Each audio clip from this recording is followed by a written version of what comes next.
welcome back to my channel. So today we're going to be doing a engagement set, full set for this lovely client. She wanted something red because she wanted it to match her outfit. So we're going to go ahead and do these almond nails. So what I'm doing here is I'm just pushing back her cuticles. So we're going to start with the nail prep. So I'm just going in and pushing back all her cuticles on both of her hands and continue with the prep process.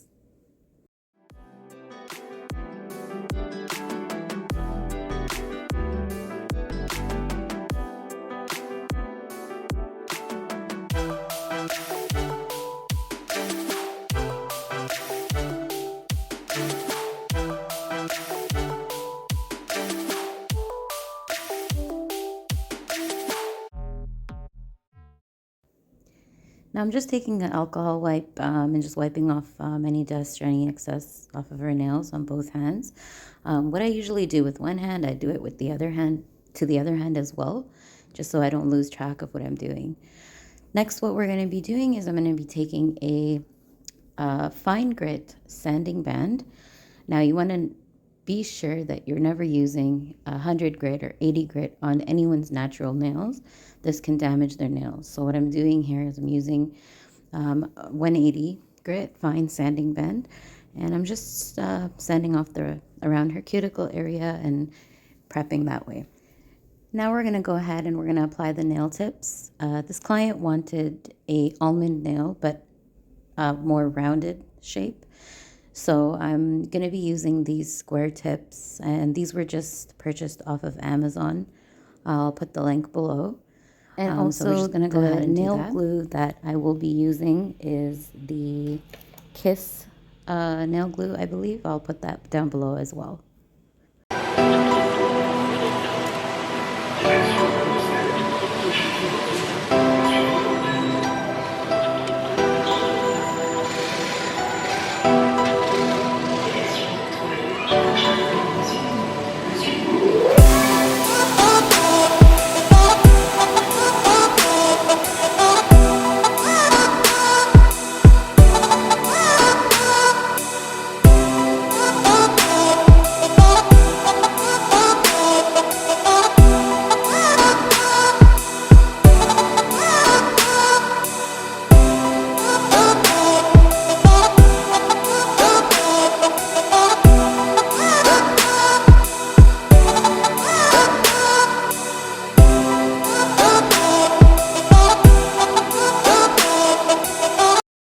So next I'm going to be cutting down the nails to the desired length.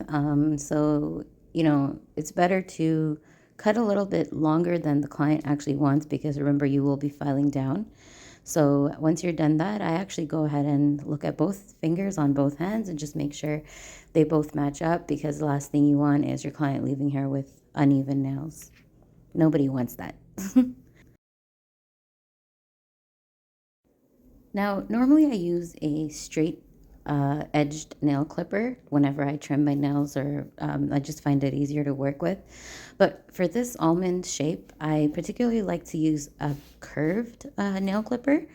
And what I do is I start and I kind of measure it starting from the sidewall going to the middle of the nail. So that way it gives it a curve on each side, and in turn you're filing less, so it saves you time. Then we're going to go ahead and just file the nail into the almond shape. So just continue that.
we're going to take a sanding band again. This time I am using an 80 grit. What I'm doing is I'm just lightly filing in the nail tip with the actual nail so that there's no bulkiness when we apply our acrylic.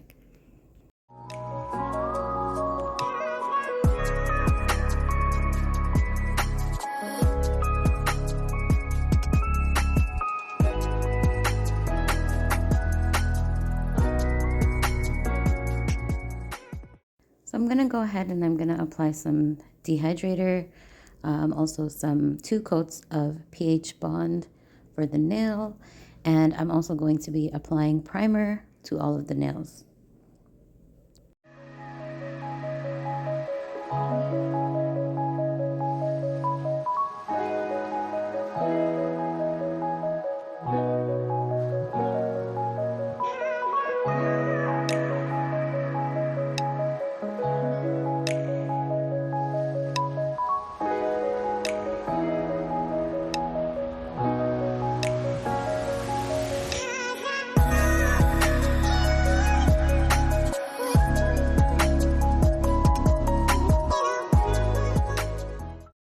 So we're going to go ahead and start the acrylic process. So this client wanted a nude base for her nails because we are going to be doing some designs on it after.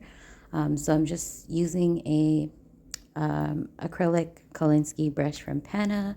It is the size 10, I believe. It did get rubbed off, but it's one of my favorite brushes. So we're just going to apply the bead onto the nail using the 3-ball method. And remember, you want to make sure that you're wiping your brush, because if acrylic gets stuck inside the brush, you know, that's going to ruin your application. So make sure you're wiping off your brush. Also, make sure that you clean the sides of the nail as you go, because you don't want the acrylic to dry on and then it will be harder to take off after. And plus, it won't be really nice for the customer to have to deal with that. So it's best to just, you know, have a clean application and clean as you go. That way it's less problems for you later.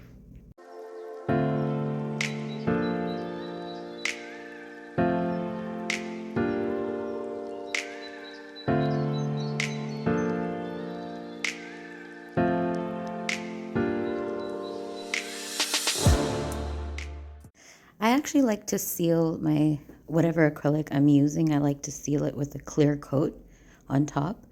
I just feel like it lasts longer, and I've had clients that actually have had up to 5-week retention, because I feel like it does make the nails last a little bit longer.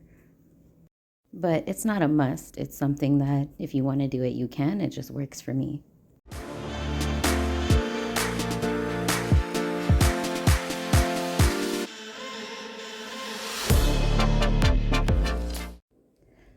So just continue to wipe down the sides and continue with the bead application. You want to make sure that you're not putting too much monomer on your brush, because then your bead will be too watery and you don't want that. So you want to make sure that you're just applying and actually taking off enough monomer to make sure that that doesn't happen, if that makes sense.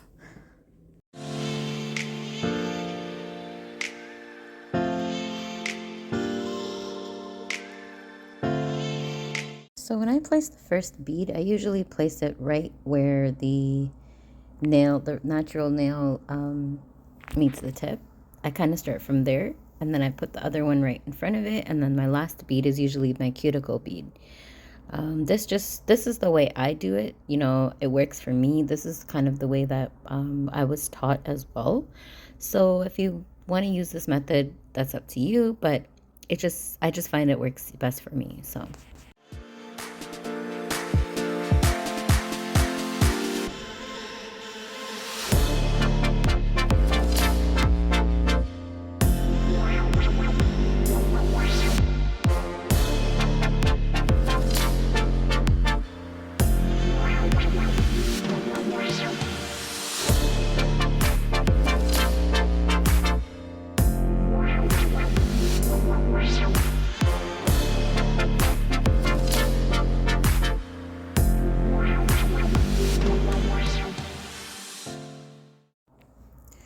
having some trouble here with my brush, so that's why you see me trying two brushes.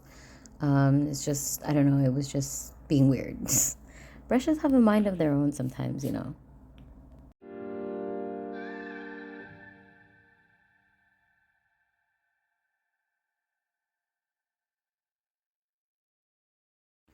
Also, you want to make sure that your beads are not too runny.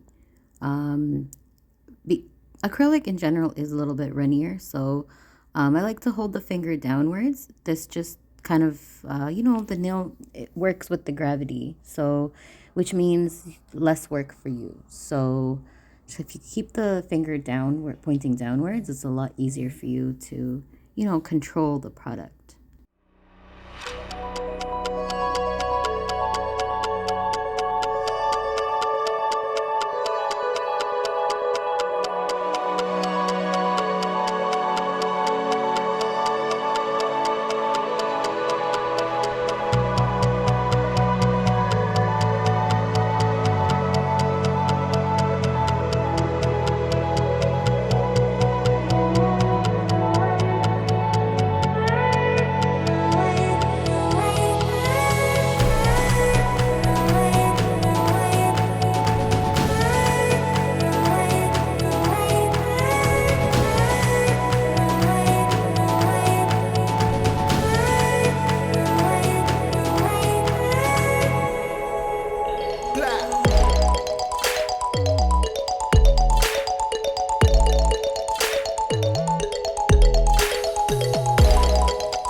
So as we're just going ahead and continuing our application, I really want to stress the importance of sealing in the cuticle. Now, you probably heard this a lot, but what it basically means is you are just, making sure that you're really pushing it into the cuticle because this will prevent lifting. Once your application is complete, I'm using this tapered drill bit and just going in and filing off any excess because this client specifically didn't want bulky nails, so I'm just going ahead and smoothing that out.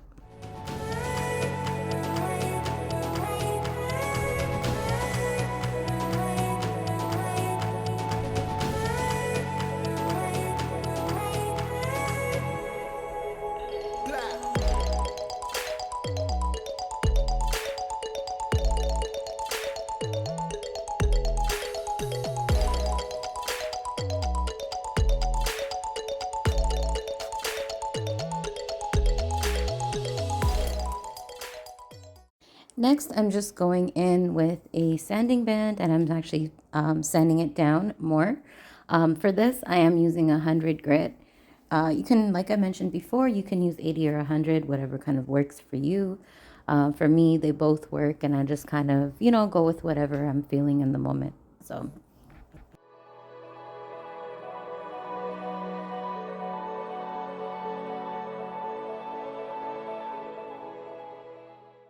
once that's done, you want to go ahead and do the final shape again. So this filing hopefully would be your last one before you get on to the art. So just go ahead and just look at the nail from all different angles.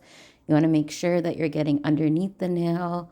Look at it from different angles. You don't want to just look at it from your view because other people see different things from different angles, right? So you just want to make sure it's perfect all around. Also, this shape, you might look at it and say it's not almond. The client wanted a rounder than almond shape, if that makes sense.